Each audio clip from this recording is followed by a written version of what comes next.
sounds like, all of the food that we grew up with. Please welcome back to our show, our sweet friend, Judge Patricia DiMango. Look at you.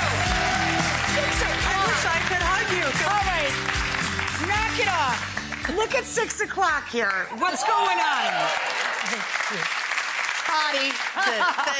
Thank you. I love being here.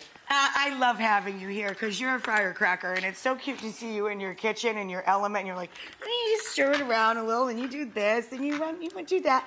It's just so, you talk to everyone as if they've lived next door to you forever. I feel like they have. Most of the people that I deal with are people I want to be with, and so I enjoy talking to them that way. And I'm actually looking forward to trying to make the Parmesan dish that you made. Oh, my God, that looks delicious. Congratulations on your cookbook. Thank you. I just love that you have meatball and gravy. Like, it sounds like Brooklyn, New York, upstate New York. Like, it sounds like my family. My mom is first-generation American, and it sounds like, all of the food that we grew up with. Well, that's how it was. My mother was also first-generation, and we grew up in the kitchen. I mean, that's why I call it from the kitchen to the courtroom, because we grew up in a very small apartment, extended family. We all, my high chair was positioned in that kitchen. Grandma would make the dough, and then I'd say, you want it, and they give it to you to play with, and then you'd want to eat it, of course. And so they would cook that up for me. No one would dare, after what I was doing to it, no one would dare eat that one.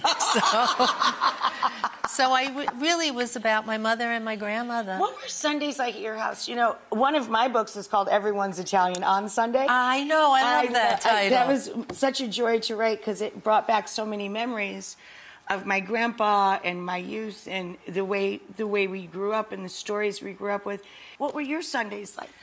My grandmother and grandfather were like the hub of a wheel. And my mother and her brothers and sisters, and there were 5 of them, we all lived within this 1 or 2 block radius. Yeah. God forbid you should move 3 blocks.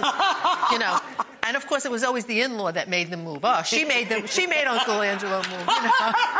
So many people get that.